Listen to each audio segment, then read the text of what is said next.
Good night, everyone. A big day in Singapore politics. Is it a new chapter, sort of, in the history of our country's political trajectory?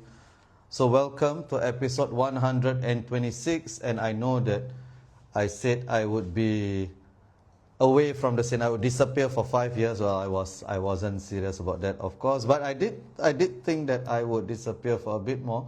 But I just felt that I had to address whatever is going on or whatever went on today, and maybe just share some thoughts on the cabinet changes, just maybe some larger big picture points, and then maybe we can zoom in on specific appointments, and I'll be happy to take any questions as well.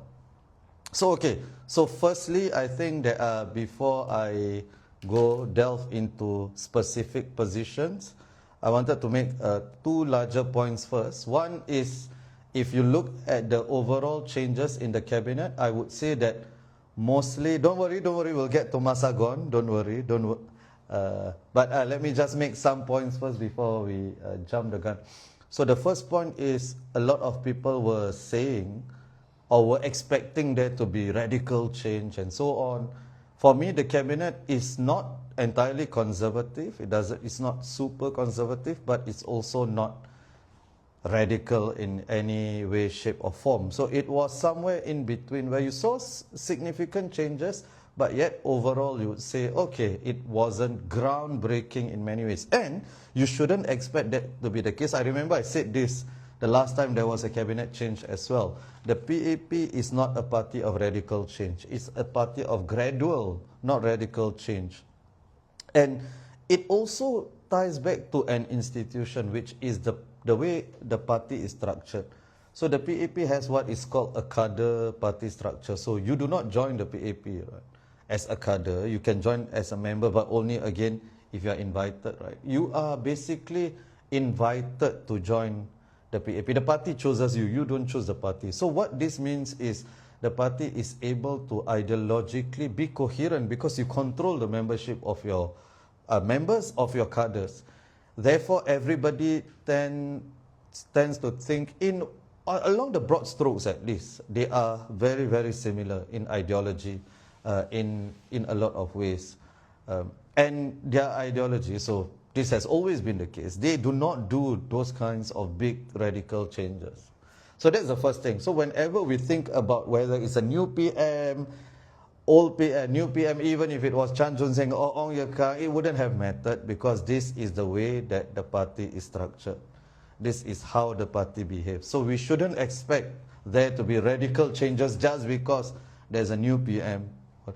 Barring radical external changes, you would not get radical internal changes. That's the first thing I would say.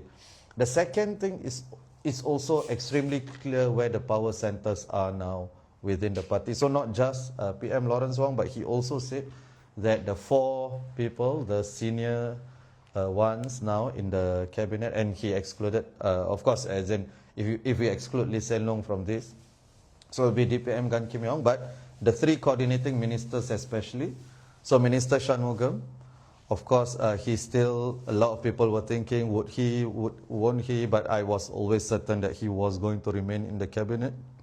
So he's the 3G in this power structure. And then you have two other, the senior 4G leaders, which would be Chan Chun Sing and Ong Ye Kung. So these are the three coordinating ministers. And this is where really the power center lies, other than the PM, of course. So these are the most, so it puts to rest any doubts whether it will be Desmond Lee is in the mix amongst the top three or what. So I think it's quite certain now that it's Lawrence Wong, and then you have Ong Ye Kung and Chan Chun Sing, and of course with Shanmugam as well. So those are the two larger points I wanted to make first. And then we can go on to the specific points. Okay? So first is, I thought this was a little bit of a surprise. The Deputy Prime Minister, only one Deputy Prime Minister, Gan Kim Yong, and no 4G Deputy Prime Minister. Although this is mitigated by the earlier point I made, the two coordinating ministers, two of them are from the from the 4G, and the two of them were also the other two contenders for Prime Minister at that point in time. So you have this one Deputy Prime Minister, and maybe you can say that it's kicking the can down the road, sort of, because you are not choosing a 4G Deputy Prime Minister. Although PM Lawrence Wong did say that there will be more changes 1 to 2 years in, and that is the nature as well. Usually there will be another cabinet change or reshuffle later on. So that's the first thing. The second thing is there were a couple of new ministers. So one is General David New, General Sunrise, who is my new MP. He is the minister in charge of MCCY. So he will be an acting minister, and the other is Jeffrey Xiao, whom we all knew was going to be a minister. He is the acting minister of transport. And it's very interesting that in PM Lawrence, our new MP, Angie, General Sunrise. No, so from what I heard, he does. So I don't know General David. I've never met him. From what I heard, people do seem to like him in the army. They say he's a good guy and he has a sense of humor as well. So I'm sure he will not mind me calling him General Sunrise. I'm sure he has a good sense of humor. So, or I hope at least.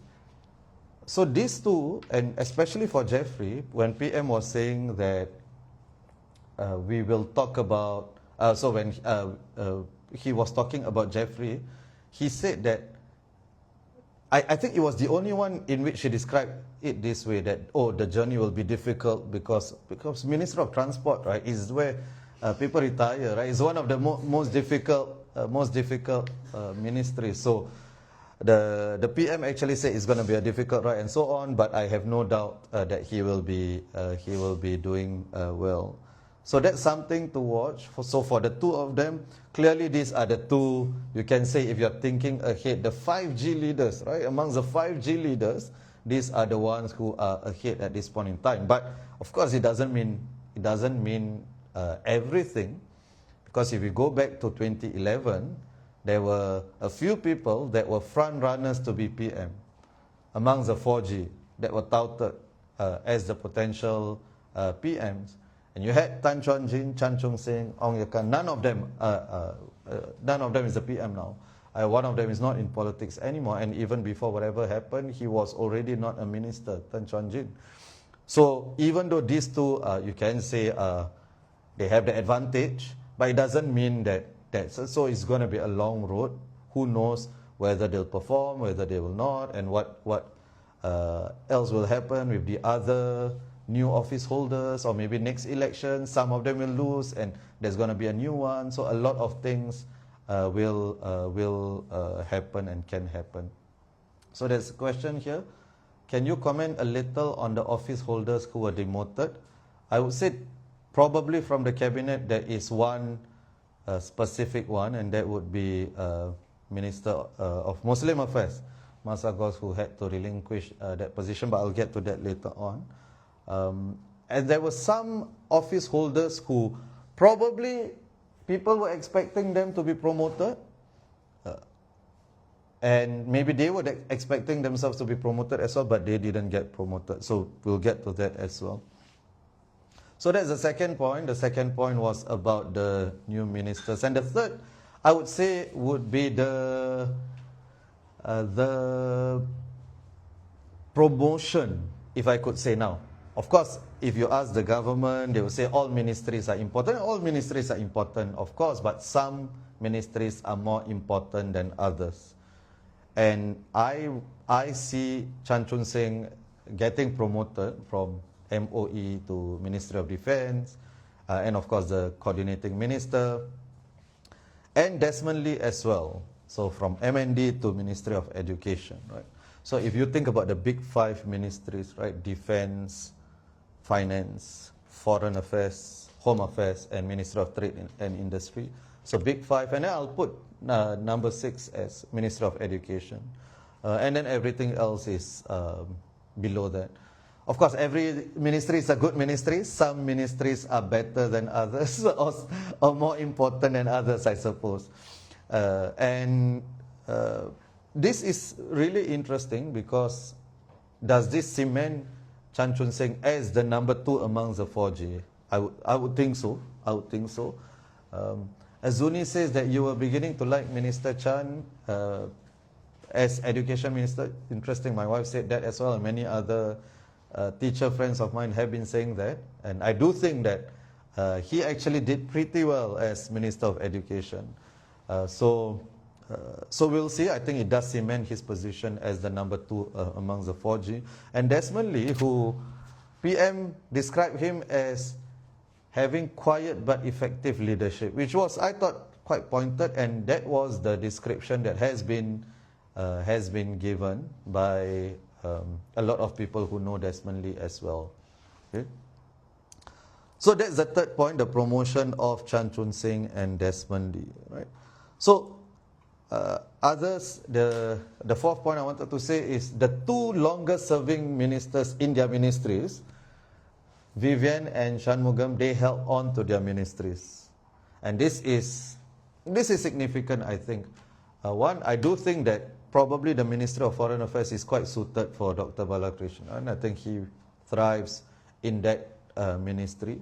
And for Minister Shanmugam, he has relinquished the Ministry of Law to Edwin Tong, but Ministry of Home Affairs, he is still the minister, but Edwin Tong is number 2. Hey, Andre Loh has joined us, our NCMP, newest NCMP. Thank you, Andre, for joining. So, Minister Shanmugam has not relinquished that portfolio yet. So, Edwin Tong is number 2, and it's likely that he is being prepared to take over that. Right? Hi, Andre. Thank you for joining. So we see a clear successor for Minister Shanmugam, or at least that is how it is going to be, or that's the plan, at least it seems. But for MFA, maybe there isn't as clear a successor, right? But we will see what happens in the next couple of years. Now, the fifth point I wanted to make was about the Minister of Muslim Affairs, right? And this is the first time this has happened in the sense that the Minister of Muslim Affairs is not holding another portfolio, and the current Minister of Muslim Affairs, or the one that has been announced, is an acting Minister of Muslim Affairs, Professor Faisal. I'll get to him in a while. I have some good words to say about him, but I think it's worth assessing the former Minister of Muslim Affairs, his tenure, and what happened along the way. I think it was whatever happened in the build-up to GE 2025, it made Masagos's position untenable. So the Kelvin Cheng incident, I know Kelvin probably will want to disagree with this, but Kelvin, you are a huge part of how Masagos lost his position, I think. Because that really turned a lot of people. That was almost the second last nail in the coffin, and the GE results were the final one. And it was clear to me that it was untenable that Masagos would continue in the Ministry as the Minister of Muslim Affairs. And I am extremely glad that PM Lawrence Wong saw that. I am really glad, and I am happy that PM Lawrence Wong recognized that there is this ground sentiment, and that is why Faisal, we end up with this particular situation where we have Prof. Faisal, who was a Minister of State, and now he's been promoted to SMS, so it's not a double promotion, right? But he is the acting Minister of Muslim Affairs because Professor Faisal is really, wherever he goes in his constituency, he's really well liked on the ground. And I've spoken to many people who live in various constituencies. I remember I had a relative who was living in Chai Chee, and when Prof. Faisal left Chai Chee to go to Nisun, people were crying. like the elderly residents in Chai Chee. And I also, full disclosure, I also know Prof. Faisal, and I know from my assessment, at least, is a really nice guy. So I really hope he does well in this ministry. This position is one of the hardest in cabinet. It's a very difficult position. So I have to admit that, and I think most people recognize that it's a difficult position. It's a poison chalice, but I do think that he is suited for this position at this point in time, really to win over the ground that was lost undeniably. I think only the most ardent of Masagos stands would say that there was no loss in support. Right? So if you think about it, Workers' Party first time contesting here, getting 47%, the minister getting 52%. And that's also probably because other people were carrying him as well. So it was, even though it was a victory, I think it was, at the end of the day, it was a political victory. I think it was still not a moral victory for the minister, at least. So everything, it makes sense. It makes sense. PM's choice of Faisal, I think, is a good one. Something I'm really supportive of. So NG says that Kelvin Cheng shouldn't have gone on vacay because if Kelvin didn't go on vacation, WP could have won 10 minutes. I do agree with NG actually. So if Kelvin didn't stop posting, probably 10 minutes would have been lost. So Arun asks, do you think that his personality and tact is enough to win back the Malay Muslim vote support despite being unlikely to change stances or postures on Gaza? I think this question, I think the government actually has done okay on Palestine and on Gaza.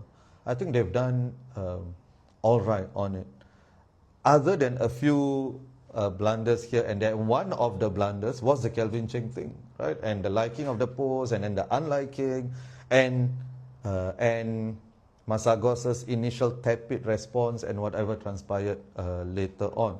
But overall, I think actually, people also recognize that there are, I think generally, even though we are all upset, we are all emotional about this, but people also understand that there are difficulties navigating the geopolitical scene as a small country, right? So I don't think people demand the impossible. So people do usually, they even though they may express certain emotions, certain thoughts, but by and large, I do think people are reasonable.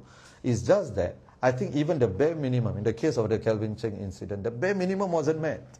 So that is why I think a lot of people were upset, myself included. I was really upset about that, right? And I'm a Tampines resident as well. So Angie just now said to me, she pointed out one thing to me in our text.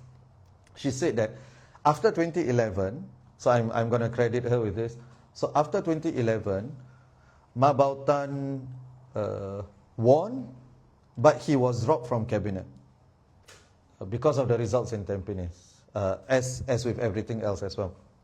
So after 2025, Masagos won in Tampines, so Mabautan won in Tampines, but was dropped. Masagos won. He's not dropped from cabinet, but I think it's a matter of time probably. But he's dropped from the Minister of Muslim Affairs position. So even though Tampines hasn't sent the opposition to Parliament through full elected MPs, we are sending one NC MP, but Tampines is the potential graveyard of ministers, right? So is a potential graveyard, and Tampines has contributed to cabinet changes. So that was Angie's point, and I fully agree. So a question from Firdaus. Thank you, Firdaus. He asked, is Zul lined up to be the next Minister of Muslim Affairs? So this is interesting because Zul was a backbencher and now he got the promotion to Minister of State. I will be talking about the others who got promotions as well. So Zul is one of those who I think and by the way, I think Zul has done really well. He's being rewarded for his parliamentary performance over the past 5 years. So he will be the Minister of State, and I think definitely a contender for Minister of Muslim Affairs. It depends on the acting position for Faisal. How long is it going to be an acting minister for? And is it for Zaki or is it for the next batch already? And that would include Zul, Rahayu, and even Syed Harun, who became an SPS. So I think, Firdaus, you would have more inside information than me. I'm really just speculating. Right? How about that Polish dude? I know which Polish dude you're referring to, but I don't know what the question is. Why Kelvin Cheng mattered in the elections was because there were office holders that liked it and then unliked it. So that's why it became an issue, right? So it's not just about, of course, and I've seen the post, and I don't know how we can say that some of the things that he said are not foreign interference or even on race and religion, right? But because no office holder went to like his post. In fact, they have even PM distanced himself from the critical spectator. So Alfred asks, Rahayu, really is Singapore ready for Lady Minister of Muslim Affairs? Well, we had a woman president. I think we are never ready until we are ready, right? Change is always impossible until it happens. So I don't think it is too big of a deal. So there is a question. Okay, so I'll discuss the new political office holder. Sorry if I missed some comments. Okay? So NJ typed something that I don't think I can repeat. But anyway, so the next point I wanted to mention was more of the same for a lot of ministers. So actually, I think the majority of it ministers stayed on in their ministries. I think PM rationalized it as this is a time of uncertainty, so he didn't want too many changes. He wanted to balance between continuity and injecting new blood. Right, so that's the case. And that's a very good question. Somebody asked, why so few existing political office holders got promoted? And I think we always, when these things happen, we have to look at who got promoted and who didn't get promoted, and it tells us something. I think there are larger points to be made here as well. So let's use 3 or 4 people, okay? 3 or 4 people, and let's use Punggol and Tampines as the test for my theory, testing ground for my theory, because these are the 2 most hotly contested GRCs. So Tampines, you had Payam King, who was SPS, Senior Parliamentary Secretary, and you had Dr. Ko Pokun, who's SMS. And then in Punggol, you had Dr. Janil Putuchari, SMS, Senior Minister of State, and then you had Sun Xueling, Minister of State. Now, Payam King and Sun Xueling got promoted. One to Minister of State, the other to Senior Minister of State. Dr. Ko Pokun, Dr. Janil Putuchari didn't get promoted. And a lot of people have been saying that it's due, right? Dr. Janil, isn't he due a promotion? Dr. Ko due a promotion to a full minister? And it could still happen, of course, in the next couple of years. What I do think this shows is, as the election result showed as well, is that voters in Singapore still recognize the importance of groundwork. Not just recognize, I think they prioritize the importance of groundwork, how well you do in the constituency. And this is why I think the PAP throughout the campaign, I've mentioned it before, not throughout the campaign, during the campaign, said that if we win Punggol, Sun Xueling is going to be the chairman of Town Council. If we win Tampines, Payam King is going to be the chairman of Town Council. And the night before cooling off day, all Tampines residents got a letter from Payam King, a love letter from now MOS Payam King. I recall speaking to someone, probably he's watching this, he said that he voted WP, but when he received that letter, he wobbled. He almost wanted to vote for PAP. He said, Bayam King's letter. So it shows the recognition that Bay and Sun Shueling were promoted. It shows the recognition on the party's part as well, that these were the people who carried the team in some ways, so they are promoted for this. So people who didn't get promoted, perhaps part of it is not just how they have done in ministries. Maybe they did well in their ministries, but maybe they didn't do as well on the ground. They didn't get as many votes. So that's why that happened. So I think the promotion of Bay and Sun Shueling really highlight the importance of on the ground work in Singapore politics, which I thought, to be honest, this is something I misread as well. I thought in 2025 it wouldn't have mattered as much, but it still matters. People still do love their shelters. They still do love a lot of things in their constituencies, and they think it's not just that. They think that if the PAP is not there, then all these things would not happen as well. Of course, I wouldn't agree with that assessment. And even I think the Workers' Party would say that their town councils have performed well, all got the A rating or the green rating, right, over the past 5 years. Okay, yeah, sheltered walkways is the best, yes. What would we do, right, without sheltered walkways? Okay, so the next point I wanted to talk about would be the promotion of the first-timers, the new MPs or MPs elect. And I think a lot of it were expected. Dr. Syed Harun, my friend, to be an office holder. I'm a bit disappointed that he didn't get Minister of State immediately. He got SPS, but he did get that. You have Goh Han Yan, SPS as well.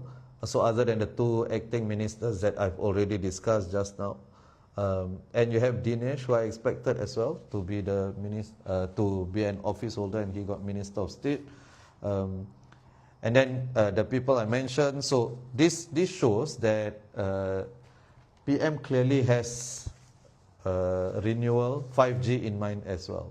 Right? So Ryan says Jeffrey Xiao trial by fire if successful 5G PM. Now, to talk about next PM when the new PM is only 1 year into the job, right? It doesn't really make sense. But what I would say is he is definitely one of those who have been identified as potential PMs, for sure.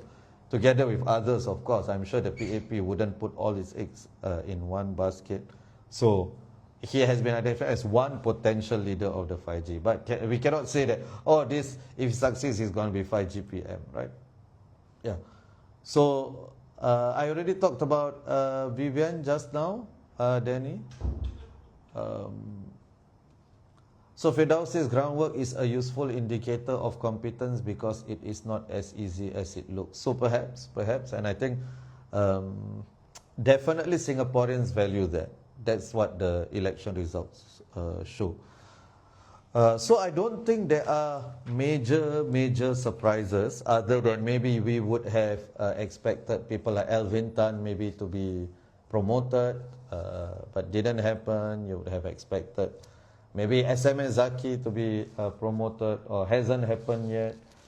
Janil and Kopokun as well. So other than that, I don't think we have too many surprises. There is a question here on representation. I do think that there's a discussion to be had. We only have three women ministers. So Grace Fu, Indrani, and Josephine Teo, and none of them are helming the big 5 ministries or big 6 ministries. So there's a discussion to be had there. I think we didn't have a new Indian minister. We have a new Malay acting minister, not a full minister, but acting minister. We didn't have an Indian one. But in the new ones who got promoted, I do think it's a diverse crowd there, both in terms of gender and race as well. So I do think that maybe it's in the next one that you will see more. So Zuni says she was hoping for more female representation.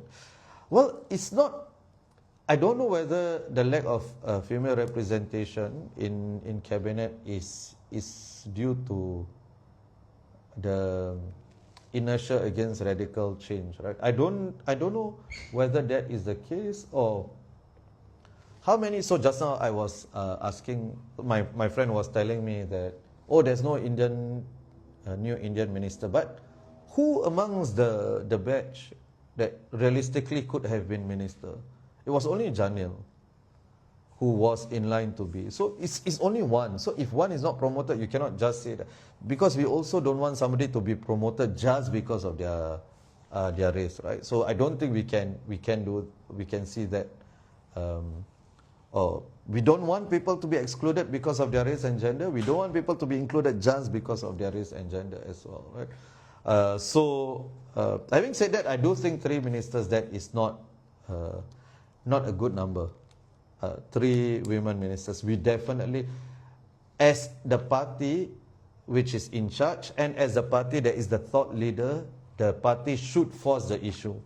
And if the party has been around for 60 years, it's an extremely fair criticism to say that, oh, if you have only 3 women ministers because there's nobody to promote, then probably that's on you, right, in terms of leadership, succession and planning and so on. So I do think that is definitely a legitimate criticism. So I agree with Zuni. So 1 Louis Ng is better than 5 backbenchers. NG, please don't make me sad. There is indeed nobody can replace. We don't know yet, but it's very, very hard to replace Louis Ng. So someone asked, do I view Ong Ye Kung as getting promoted? I mentioned at the top of this episode, yes, I do think that it is. It is something that Ong Ye Kung probably would be pleased about. So finance is something I haven't addressed. Yes, that is. I don't think this is too sustainable. A PM's job is hard enough as it is. To balance that with the finance ministry, I don't think it's something good. I think that this should be the immediate concern for the next reshuffle, whether that happens 1 or 2 years down the road.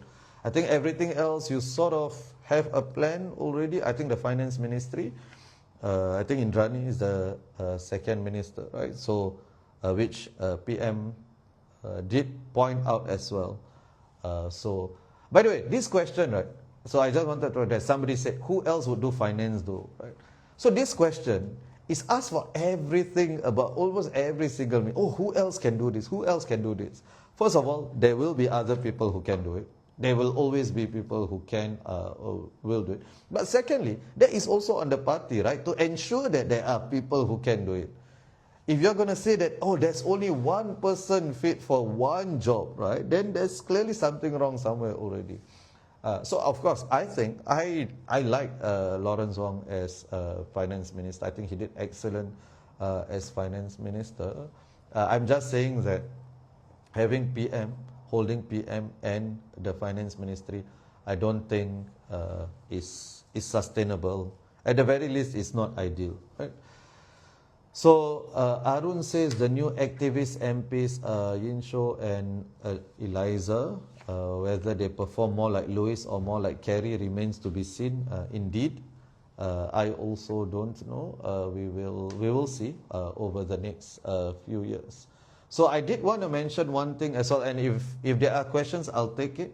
I'll take them, or if there are comments. If not, I will take my leave. But I wanted to say one more thing, that the PAP MPs who went on Teh Tarik with Walid, right? So other than Louis, who didn't contest, so Rahayu, Zul and Bayam King, right? So all of them are office holders now, and 2 of them got promoted. So that is really the way for new PAP candidates. You want to get promoted? There is a tried and tested way. So please come on Teh Tarik with Walid, and you'll boost your chances. Empirically, I think it has just been proven, right? So would you consider Chee Hong Tat as a loser from this shuffle as well? given that he went from Ministry of Transport to the chopping block in MND. Well, it's not like Ministry of Transport is also not a difficult one. I don't think he is a loser. I don't think so. I think it's probably also a step up. What I would say is Desmond Lee came out of MND unscathed. Right? He came out of MND. I think his reputation has been enhanced as well. So yes, I don't think he is a loser in this.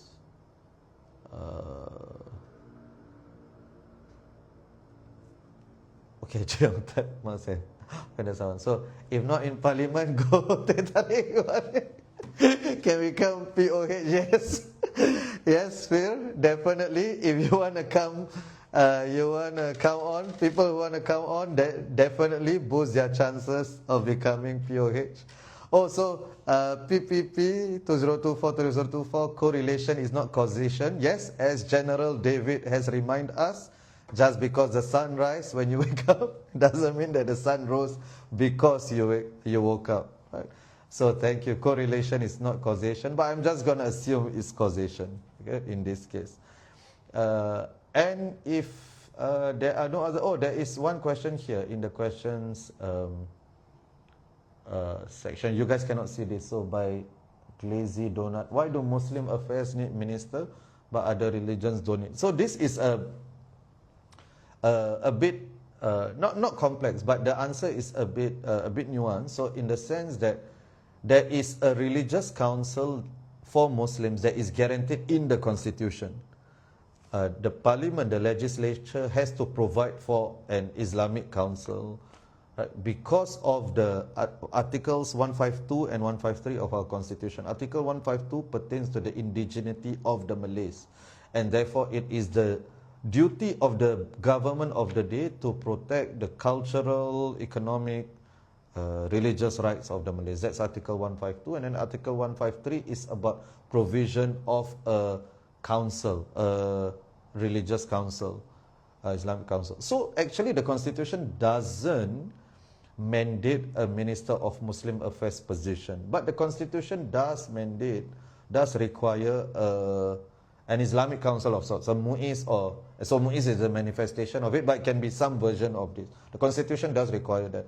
But I think just out of necessity, and then it makes sense that you have a minister who's also in charge of that, and also to give a nod to the indigeneity of the Malays, right? So yes, I think that is the reason for the Minister of Muslim Affairs. So the view about Ng Chee Meng, so just now PM was quite careful in how he phrased it. He said he would like a Secretary General of NTUC to be the Cabinet Minister, and he said that whether it's Ng Chee Meng or somebody else. So I think, right, that the day after election, in my post about the elections, I said that the PM already has a mandate. He doesn't need to bring two people into the cabinet. One was Ng Chee Meng and the other is Masagos as Minister of Muslim Affairs, because they got 51 and 52%. So he already got such a strong mandate, so he didn't need people who are electoral liabilities.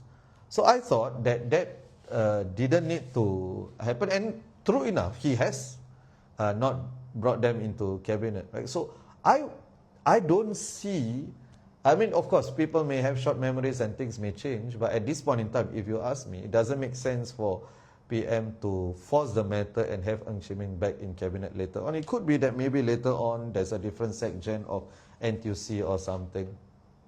So yes, so I do think that he was careful to not commit to Ng Chee Meng being in cabinet. He committed to the SecGen of NTUC being in cabinet in the long run, right? That is the steady state, basically. So Firdaus mentioned, yes, in addition to the Islamic Religious Council of Singapore, which is MUIS, we have AMLA organs, the Administration of Muslim Law Act, the Sharia Court, and the Register of Muslim Marriages, ROMM, to manage too. There's a question, what about Eric Chua? He went from being a GRC being in a GRC to helming SMC by himself. Results were seemingly good, but he's not a POH. Well, there are others as well. Say Yao Chen, who got what, 81% or something, whom I wanted to be POH, but he didn't.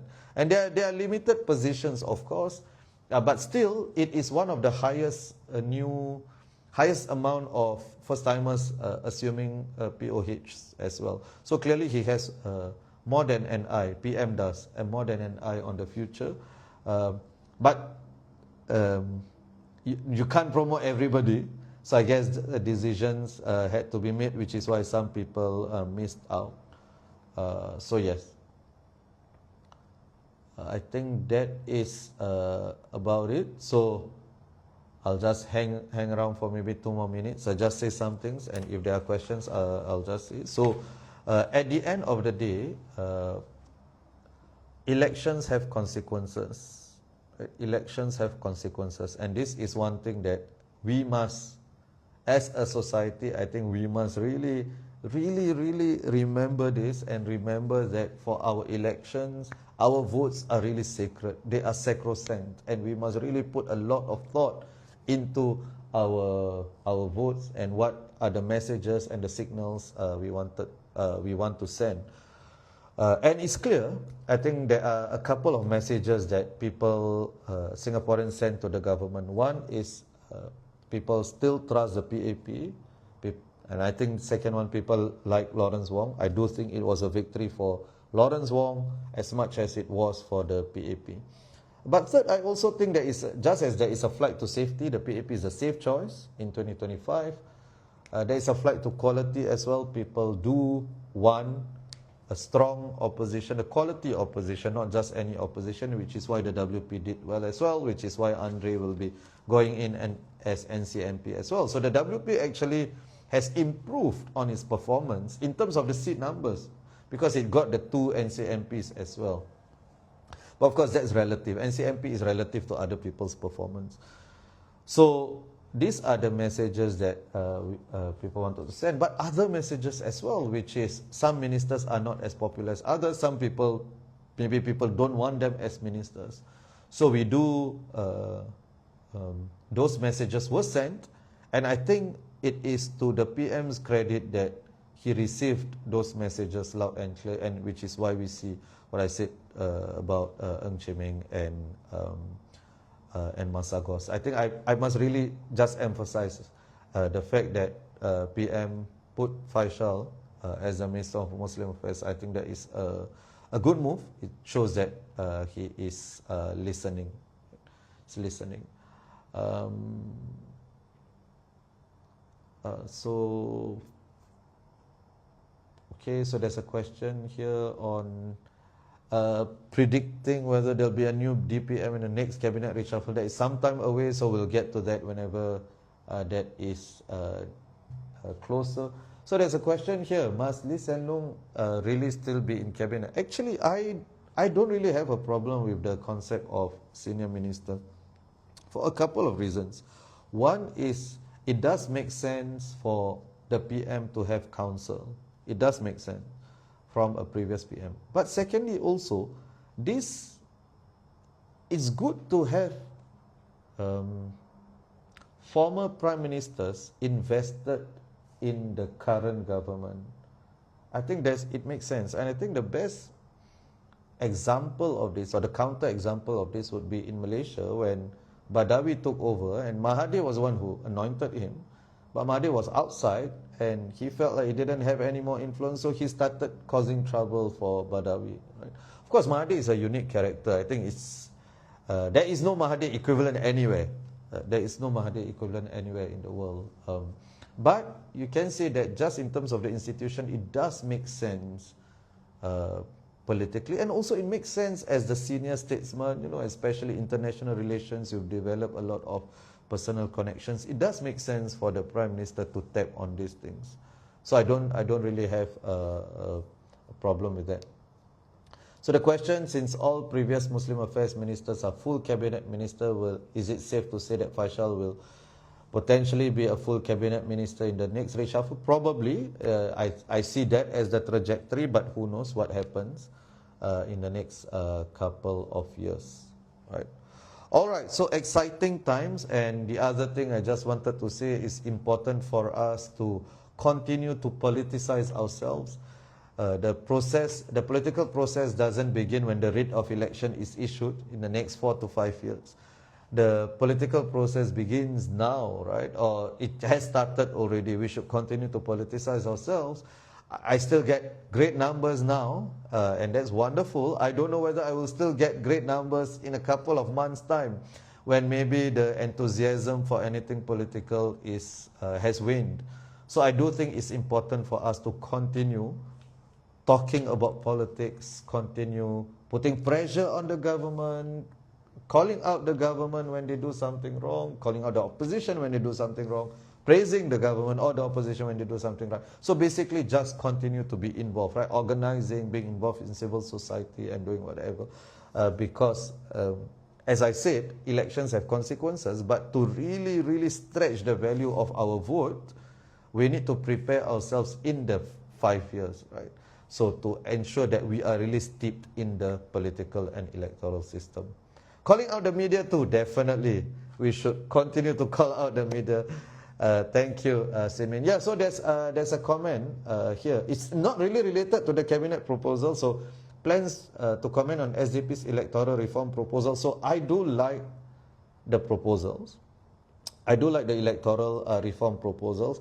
There are things which I have also talked about elsewhere as well. What I would say is, and I say this with a lot of respect for Dr. Chi and Prof. Tobaya, who's a friend, I don't think it's SDP who should be pushing for those electoral reforms. I think it should be civil society that should be pushing for those electoral reforms, because now it would just look partisan, and maybe it can be easily dismissed as, oh, in this case of sour grapes just because they lost.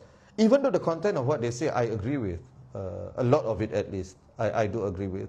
But I do think that sometimes political parties have to step back a little and let civil society do the pushing on some issues, not all, of course. Political parties should, as NG said, why not both?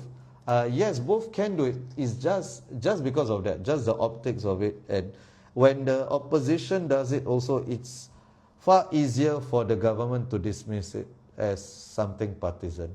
All right. So all the new POHs from the public sector except for Syed, what do you make of that? That's an interesting question. Except for Harun, you mean? Interesting question. So, but hasn't that ship sailed already? So the 4G, the top three, PM, Ong Ye Kung and Chan Chun Sing, all of them are from the civil service as well, right? So I don't think that is necessarily a new issue. What are the arguments for it and against it? Right? So the public servants, senior public servants, they know government inside out, right? The PERMSECs, they know their ministries better than the ministers, so they are able to know the nuances, the complexities of certain policies and so on. So they are very steeped in this.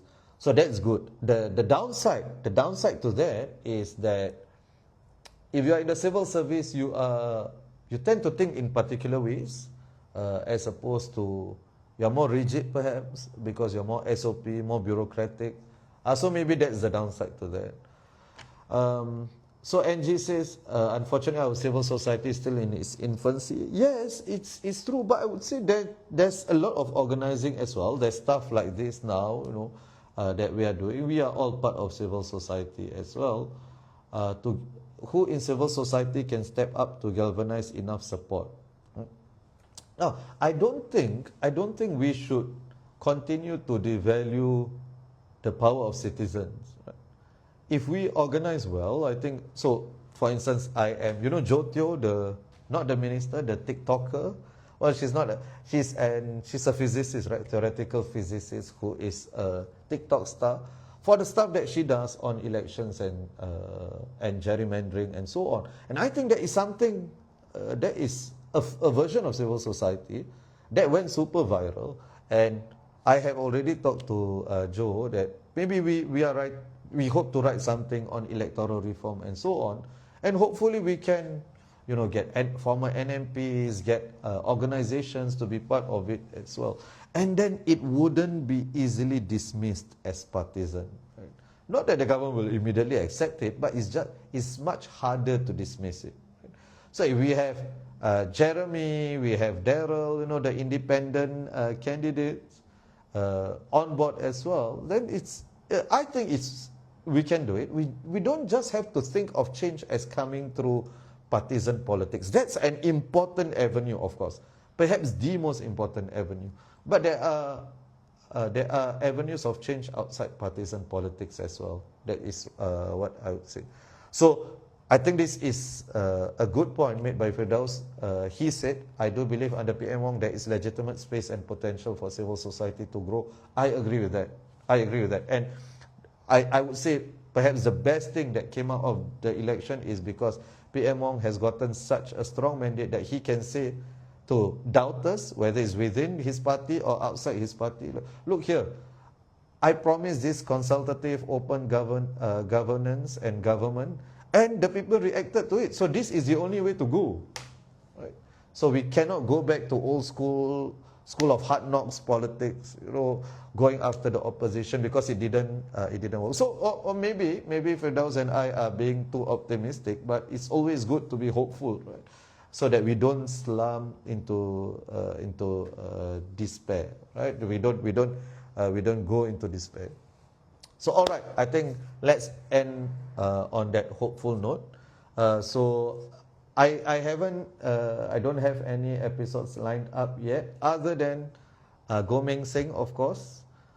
He has said that he will honor his promise to come on and hopefully apologize for contesting because he lost his deposit in a four-cornered fight. And as always, for anybody, potential candidates or ex-candidates, potential politicians, current politicians, former politicians, if you want to come on my show, you are always welcome. Okay, good night everyone. Bye-bye.